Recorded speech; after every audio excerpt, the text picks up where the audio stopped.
ഒരു യാത്ര പോകാൻ തീരുമാനിച്ചു. ഷെയ്ഖുന അത്തിപ്പറ്റ ഉസ്താദിൻ്റെ മഖാം സിയാർത്ത് ചെയ്തുകൊണ്ട് ആരംഭിക്കാം എന്ന് മനസ്സിൽ തോന്നി.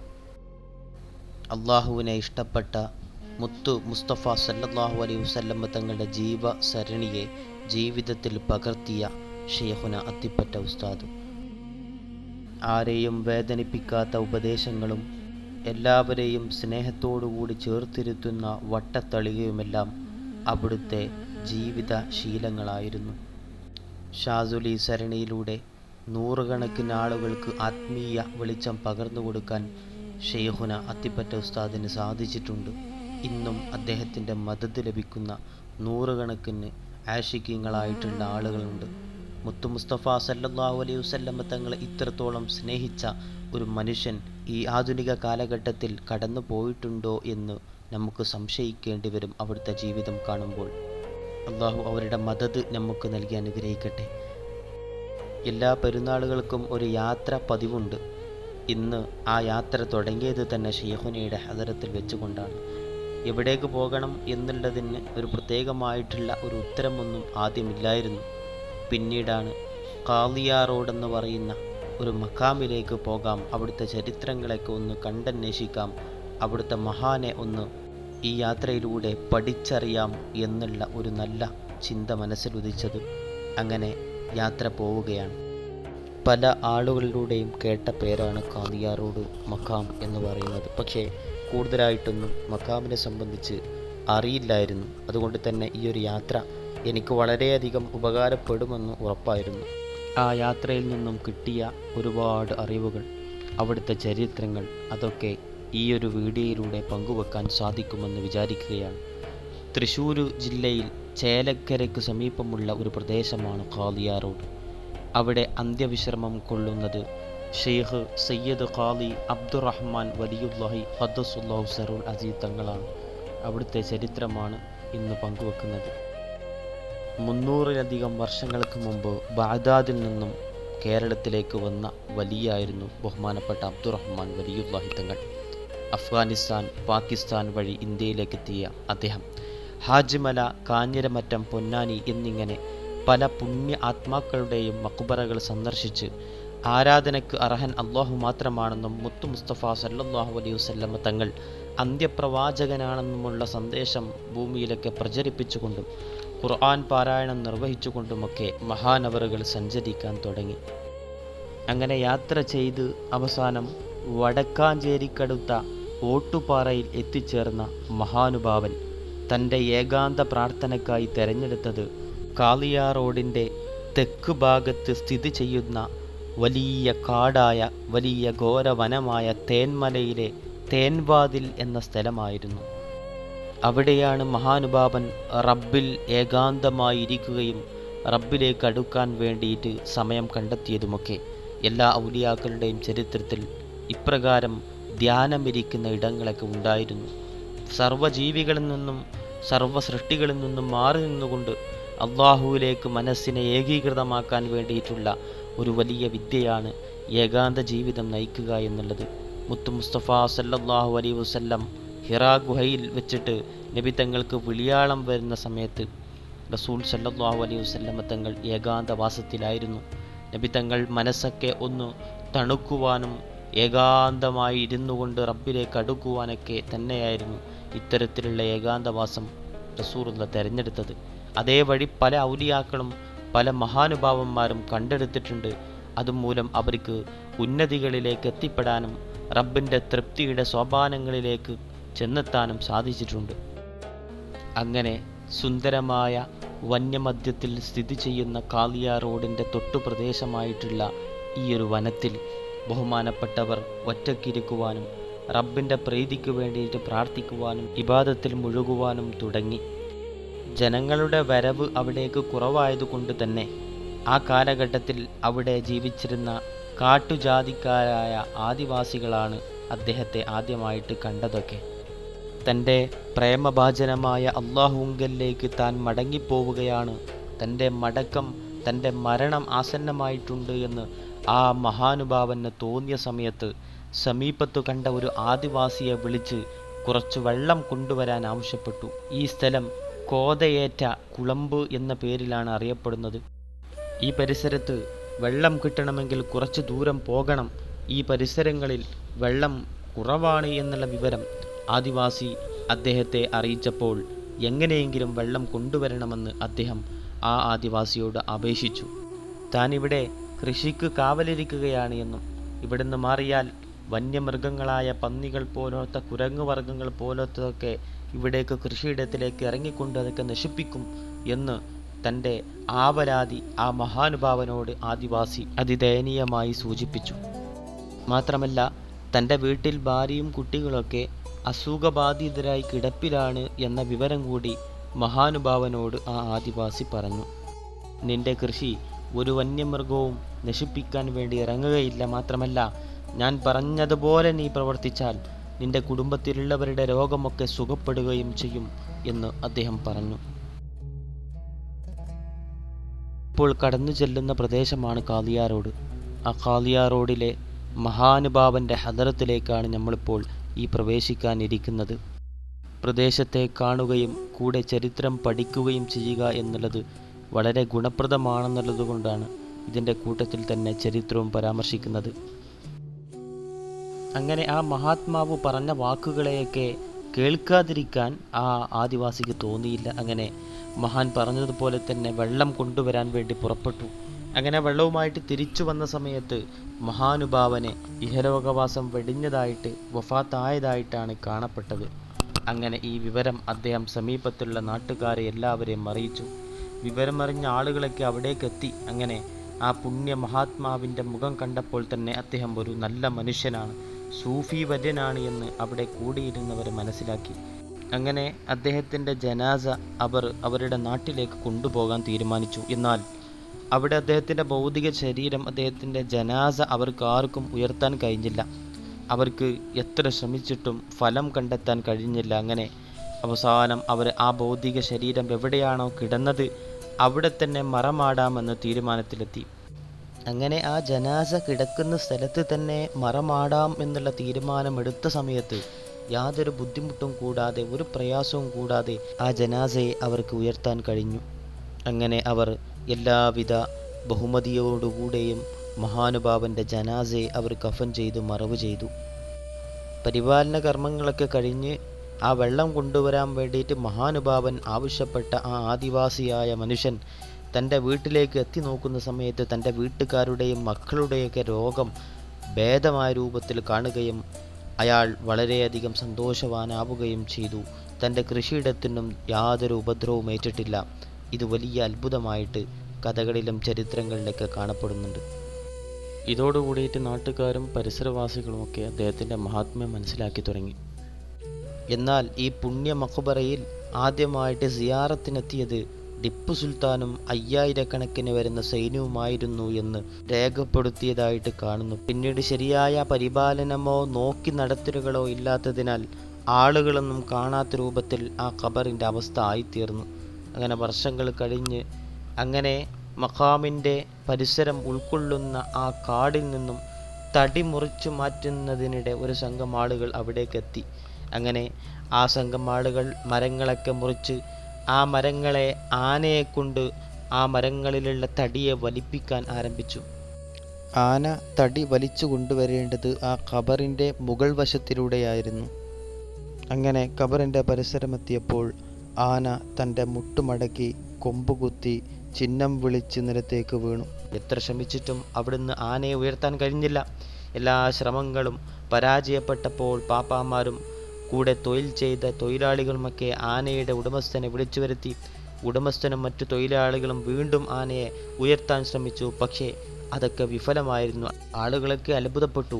ഈ സമയത്താണ് ഒരു യുവാവ് അവിടെ എത്തുന്നത്. ആ യുവാവ് അവരോട് പറഞ്ഞു, ഇവിടെ ഒരു മഹാനുഭാവൻ്റെ ഖബറിടമുണ്ട്, മഖബറയുണ്ട്. തങ്ങളുടെ പിതാക്കന്മാർ ഇവിടെ എന്തെങ്കിലും ആവശ്യമുണ്ടാകുന്ന സമയത്ത് വിളക്ക് കത്തിക്കാറുണ്ടായിരുന്നു. ഈ സ്ഥലം വിശുദ്ധമാക്കപ്പെട്ടതാണ് എന്ന് അവരോട് പറഞ്ഞു. ഈ സമയത്ത് ആനയുടെ ഉടമസ്ഥൻ എല്ലാവരും കേൾക്കാൻ പാകത്തിൽ ഉറക്കനെ പറഞ്ഞുവത്രേ, ഞങ്ങൾ അറിഞ്ഞുകൊണ്ടല്ല ആനയെ ഇതുവഴി നടത്തിയത്. അതുകൊണ്ട് തന്നെ മഹാനുഭാവൻ അങ്ങ് സത്യമാണ് എന്ന് ഞങ്ങൾക്ക് മനസ്സിലായിട്ടുണ്ട്. ഞങ്ങൾക്ക് പുറത്തു നൽകണം എന്ന് പറഞ്ഞുകൊണ്ട് ഞങ്ങൾ ഈ ചെയ്ത തെറ്റിന് 16 പണം പിഴയായിട്ട് ഇവിടെ നൽകാം എന്ന് വാക്കുകൊടുത്തു.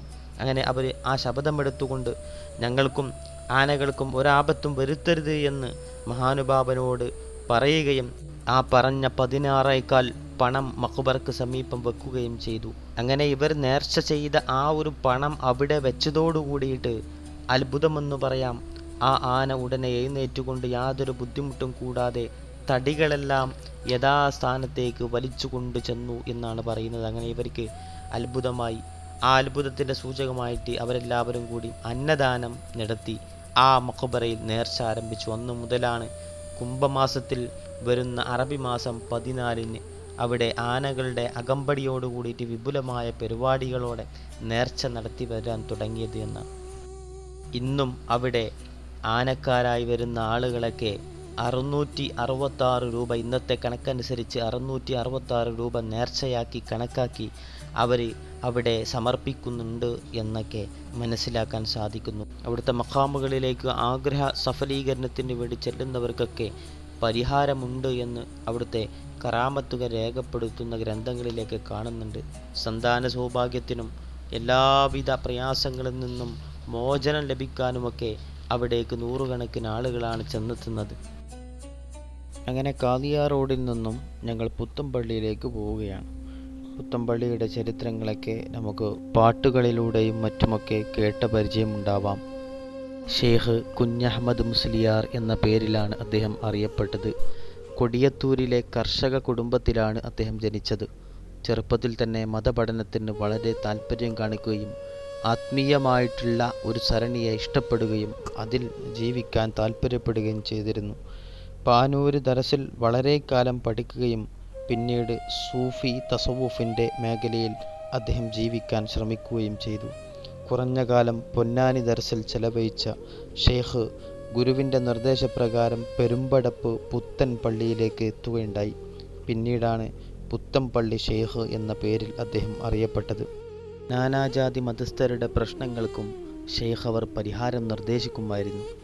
അങ്ങനെ ഹജ്ജിന് പോകുന്ന ഒരു ദിവസം വന്ന സമയത്ത് അദ്ദേഹം ഹജ്ജിന് പോകുന്ന ആ ഒരു സമയത്ത് ആളുകളൊക്കെ വളരെ സന്തോഷിച്ചു. പക്ഷേ അദ്ദേഹം തങ്ങളെ വിട്ടു പോകുന്നത് പലർക്കും വളരെ സങ്കടം ഉണ്ടായി. അന്നേരം ജനങ്ങളുടെ ഈ അനിഷ്ടം മനസ്സിലാക്കിയ ബഹുമാനപ്പെട്ട ഷെയ്ഖ് അവറുകൾ കുറച്ച് വെള്ളമെടുത്തുകൊണ്ട് വിശുദ്ധ ഖുർആനിലെ വാക്യങ്ങൾ മന്ത്രിച്ചുകൊണ്ട് പുത്തൻ പള്ളിയിലെ കിണറിലേക്ക് ഒഴിക്കുകയും പിന്നീട് അദ്ദേഹം പറയുകയും ചെയ്തു, എല്ലാറ്റിനും കഴിവുള്ളവനായ അല്ലാഹു അവൻ്റെ അടിമയാണല്ലോ ഞാൻ, ആ അടിമകളിൽ ഒരുവൻ മാത്രമാണ് ഞാൻ. അല്ലാഹു എന്നിലൂടെ ആർക്കെങ്കിലും വല്ല നന്മയും ചെയ്യാൻ ഉദ്ദേശിച്ചിട്ടുണ്ടെങ്കിൽ തീർച്ചയായും അതിങ്ങനെ തന്നെ സംഭവിക്കും. വിഷബാധയേൽക്കുന്നവർ ഈ കിണറ്റിൽ നിന്നും കുറഞ്ഞ വെള്ളമെടുത്ത് കുടിക്കട്ടെ, അള്ളാഹുവിൻ്റെ മഹത്തായ കൃപയാൽ അത് സുഖപ്പെടും. ഇത് പറഞ്ഞുകൊണ്ടാണ് അദ്ദേഹം ഹജ്ജിന് പോയത്. പിൽക്കാലത്ത് അദ്ദേഹത്തിൻ്റെ ആ ഒരു മഹത്വം മനസ്സിലാക്കിയ ആളുകൾ അദ്ദേഹത്തിൻ്റെ പുത്തൻ പള്ളിയിലെ ആ ഒരു കിണറ്റിലെ വെള്ളം കുടിക്കുകയും പിന്നീട് വിഷചികിത്സക്കൊക്കെ ഔഷധമായി ഉപയോഗിച്ചു കൊണ്ടുവരികയും ചെയ്യുന്നു. ആ വെള്ളത്തിന് അത്രക്കും മഹത്വം കൽപ്പിക്കുന്നുണ്ട് എന്നാണ് ഈ ചരിത്രം സൂചിപ്പിക്കുന്നത്. അങ്ങനെ ഞങ്ങൾ പുത്തൻ പള്ളിയിലെത്തി. പുത്തൻ പള്ളിയുടെ ഒരു പ്രത്യേകതയാണ് പഴമയും പുതുമയും ചേർന്നിണങ്ങിയ പള്ളി എന്നുള്ളത്. നമുക്ക് നമ്മുടെ ഈ ദൃശ്യങ്ങളിൽ തന്നെ കാണാൻ കഴിയും അതിൻ്റെ പഴമയും പുതുമയും ഇടകലർന്നുകൊണ്ടുള്ള മനോഹരമായ കാഴ്ച. പള്ളിയിലേക്ക് കടന്ന ഉടനെ ഒരു ബോർഡ് ശ്രദ്ധിച്ചു. അതിൻ്റെ അടിയിൽ എഴുതിയിട്ടുള്ള വചനങ്ങൾ വല്ലാണ്ട് ആകർഷിച്ചു. അറിവുള്ളവർ മറ്റുള്ളവർക്ക് മാതൃകയാണ്. എത്ര രസകരമായ രൂപത്തിലാണ് ആ ഒരു വിവരം അവർ രേഖപ്പെടുത്തിയത്. പള്ളിയുടെ അകംവശത്തിലേക്ക് കയറിയ ഉടനെ തന്നെ കിണർ കണ്ടു. വളരെ മനോഹരമായ രൂപത്തിൽ സംരക്ഷിക്കപ്പെട്ട കിണർ, ചരിത്രങ്ങൾക്ക് സാക്ഷിത്വം വഹിച്ച കിണർ. ഈ കിണർ ഇന്നും വളരെ കാണാൻ രസകരമായ രൂപത്തിൽ തന്നെ അത് കൊണ്ടു നടക്കുന്നു എന്നുള്ളതും പ്രത്യക്ഷത്തിൽ കാണുമ്പോൾ തന്നെ കിണറാണെന്ന് വിചാരിക്കാത്ത രൂപത്തിൽ ആളുകളെ ആകർഷിപ്പിക്കുന്ന രൂപത്തിൽ അത് കൊണ്ടു നടക്കുകയും ചെയ്യുന്നത് വളരെ സ്തുത്യർഹമാണ്. ദൃശ്യങ്ങളിൽ കാണുന്നത് പോലെ തന്നെ പഴമയും പുതുമയും വളരെ മനോഹരമായി കണ്ണുകളെ കണ്ണഞ്ചിപ്പിക്കുന്ന രൂപത്തിലാണ് പള്ളിയിൽ കാണപ്പെടുന്നത്. ഇപ്പോൾ കാണുന്നത് പള്ളിയുടെ പുതിയ രൂപമാണ്. ഇവിടെ വളരെ മനോഹരമായ രൂപത്തിൽ മിഹ്റാബും മിമ്പറയും മറ്റു അടിസ്ഥാന സൗകര്യങ്ങളുമെല്ലാം നിലനിർത്തിയിട്ടുണ്ട്. എന്നാൽ പഴമയെ നിലനിർത്തുന്ന രൂപത്തിൽ അവിടെ പഴമയുടെ എല്ലാവിധ ഭാവങ്ങളും അവിടെ നിലനിർത്തുകയും ചെയ്തിട്ടുണ്ട്. പഴയ മിമ്പറയും മിഹ്റാബും ഇവിടെ നമുക്ക് ദൃശ്യങ്ങളിൽ കാണാൻ സാധിക്കും. പള്ളിയിൽ നിന്നുള്ള ദൃശ്യങ്ങളാണ് കണ്ടുകൊണ്ടിരിക്കുന്നത്. വളരെ പഴക്കം ചെന്ന എന്നാൽ മടുപ്പ് തോന്നിപ്പിക്കാത്ത രൂപത്തിൽ രസകരമായിട്ട് തന്നെ കൊത്തുപണികൾ കൊണ്ടും മറ്റും അലങ്കരിച്ച പള്ളിയുടെ ഉൾവശം കാണേണ്ടത് തന്നെയാണ്. പള്ളിയുടെ മുകൾ വശത്തെ ദൃശ്യങ്ങളും ഈ വീഡിയോയിൽ ഉൾപ്പെടുത്തിയിട്ടുണ്ട്. മഹാനായ പുത്തൻപള്ളി ഷെയ്ഖ് കുഞ്ഞഹമ്മദ് മുസ്ലിയാരുടെ ചരിത്രത്തിൻ്റെ ചില ഭാഗങ്ങൾ കൂടി നമുക്ക് ഓർത്തെടുക്കാം. ഹിജറ 1268 അദ്ദേഹം ജനിക്കുന്നത്. കോഴിക്കോട് ജില്ലയിലെ ഗ്രാമപ്രദേശമായ കൊടിയത്തൂർ എന്ന് പറയുന്ന ഒരു സ്ഥലത്താണ് അദ്ദേഹം ജനിക്കുന്നത്.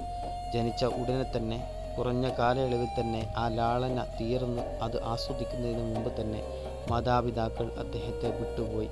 പിന്നീട് അനാഥമായ ഈ ബാലനെ അദ്ദേഹത്തിൻ്റെ കുടുംബക്കാരെ ജ്യേഷ്ഠ സഹോദരന്മാരായിട്ടുള്ള ആളുകളാണ് അദ്ദേഹത്തെ വളർത്തിയത്. അദ്ദേഹത്തിൻ്റെ വിദ്യാഭ്യാസം തന്നെ നമുക്കറിയാം, അദ്ദേഹം കൃഷിപ്പണിയിൽ മുഴുകിയിരുന്ന ഒരു കുടുംബമായിരുന്നല്ലോ. അതുകൊണ്ട് തന്നെ ആ ഒരു കുടുംബത്തിൽ ജീവിച്ചു കൊണ്ടിരിക്കെയാണ് ഒരു സ്ത്രീ അദ്ദേഹത്തെ കണ്ടുമുട്ടുകയും ജോലിയെടുക്കാൻ മാത്രം പ്രായമില്ലാത്ത ഈ കൊച്ചുബാലൻ്റെ കഷ്ടപ്പാട് കണ്ടുകൊണ്ട് അലിവ് തോന്നിയിട്ടാകാം ആ സ്ത്രീ അദ്ദേഹത്തെ ഞാൻ കൊണ്ടുപോകാം, അവൻ എന്തെങ്കിലും പഠിക്കട്ടെ എന്ന് പറയുന്നതും ജ്യേഷ്ഠന്മാരുടെ സമ്മതത്തോടു കൂടിയിട്ട് അദ്ദേഹം കോഴിക്കോടുള്ള ഒരു കുടുംബത്തിലേക്ക് തൽക്കാലം മാറി താമസിക്കുകയും ചെയ്യുന്നത്. അവിടെ തൻ്റെ അടുത്ത വീട്ടിലുള്ള ഒരു മുല്ലാക്കയുടെ അടുക്കലേക്കാണ് ഖുർആൻ പഠിക്കാൻ വേണ്ടിയിട്ട് ആ ഉമ്മ അദ്ദേഹത്തെ പറഞ്ഞയച്ചത്. ശിഷ്യൻ്റെ അസാധാരണമായ ബുദ്ധി വൈഭവത്തിൽ ഉസ്താദ് വളരെ സന്തുഷ്ടനായി. പിന്നീട് ദർസിലേക്ക് പറഞ്ഞയച്ചു. ഞാൻ മുമ്പ് സൂചിപ്പിച്ചതുപോലെ തന്നെ പാനൂരിലായിരുന്നു ആദ്യ ദർസ്. അദ്ദേഹം അവിടെ വെച്ച് തന്നെ അദ്ദേഹത്തിൻ്റെ അഗാധമായ കഴിവിനെ തെളിയിച്ചിട്ടുണ്ട്. പഠിക്കുന്ന സമയത്ത് തന്നെ അക്കാലത്ത് ആത്മീയ ഗുരുവായി അറിയപ്പെടുന്ന പാനൂരിലെ കുഞ്ഞാതുട്ടി ഷെയ്ഖുമായിട്ട് വളരെ ബന്ധം സ്ഥാപിച്ചു. എല്ലാ ശാഖകളിലും കൈവാർജിച്ചപ്പോൾ അലങ്കാര ശാസ്ത്ര ഗ്രന്ഥമായ ഖതീബുൽ ഖുസീനിയുടെ തൽഖീസ് ഓതണമെന്ന് അദ്ദേഹത്തിന് ആഗ്രഹം ജനിച്ചു. ആ അഭിലാഷം ഷെയ്ഖ് ആയ തൻ്റെ ഗുരുവിനെ അറിയിച്ചപ്പോൾ അദ്ദേഹം പൊന്നാനിയിലേക്ക് പോകാൻ വേണ്ടി നിർദ്ദേശിച്ചു. അന്യദേശക്കാർ വന്നുപോലും പഠിക്കുന്ന പൊന്നാനി ദർസ്, അന്ന് അവിടെ പോയിട്ട് തന്നെ അദ്ദേഹത്തിന് പഠിക്കാനുള്ള മഹാഭാഗ്യം ലഭിക്കുകയും ചെയ്തിട്ടുണ്ട്. പൊന്നാനിയിലെ ഉസ്താദായ കോയക്കുട്ടി മഖ്ദൂം ഉസ്താദിൻ്റെ നിർദ്ദേശപ്രകാരമാണ് പൊന്നാനിയിൽ നിന്നും പെരുമ്പടപ്പിലേക്ക് മഹാനുഭാവൻ എത്തുന്നത്. അവിടെ താമസമാക്കിയ അദ്ദേഹം ഇബാദത്തിൽ നിരതനാവുകയും പുത്തൻപള്ളിയിൽ തന്നെ താമസമുറപ്പിക്കുകയും ചെയ്തിട്ടുണ്ട്. ഇക്കാലത്ത് തന്നെ അദ്ദേഹത്തെ സംബന്ധിച്ചുള്ള കീർത്തി എങ്ങും പരക്കുകയും വിവിധ ആവശ്യങ്ങൾക്കായി നിരവധി ആളുകൾ അവിടേക്ക് സമീപിക്കുകയും അദ്ദേഹത്തിൻ്റെ സമീപം വന്ന് പോയ ആളുകൾക്കൊക്കെ അവരുടെ ഉദ്ദേശ സാഫല്യത്തിൽ സന്തുഷ്ടരായി തിരിച്ചു പോവുകയും ചെയ്യുന്നതൊരു പതിവായി കാണുകയും ഇങ്ങനെ അദ്ദേഹം ജനങ്ങൾക്കിടയിൽ സ്വീകാര്യനായ കഥാപുരുഷനായി മാറുകയും ചെയ്തു. ഇങ്ങനെയാണ് അള്ളാഹുവിൻ്റെ ഔലിയാക്കൾ ജനങ്ങളുടെ വേദനയും സങ്കടവുമെല്ലാം മനസ്സിലാക്കിക്കൊണ്ട് അവരുടെ കൂടെ നിന്നുകൊണ്ട് അള്ളാഹുവിലേക്ക് ജനങ്ങളെ അടുപ്പിക്കലാണ് ഇവരുടെ ദൗത്യം. ഈ ഒരു കൊച്ചു യാത്രയിൽ ഖാദിയാറോഡും പുത്തൻപള്ളിയും പോകാൻ സാധിച്ചു. അള്ളാഹു സ്വീകരിക്കട്ടെ. ഔലിയാക്കൾക്കുണ്ടാകുന്ന കറാമത്ത് സത്യവിശ്വാസികളെ സംബന്ധിച്ച് അന്ധവിശ്വാസങ്ങളല്ല. അമ്പിയാക്കൾക്ക് അള്ളാഹു സുബ്ഹാനഹു വ തആല മൂജിയത്ത് കൊടുക്കുന്നത് പോലെ തന്നെയാണ്. അള്ളാഹു ഔലിയാക്കളുടെ മദദ് നൽകി അനുഗ്രഹിക്കട്ടെ.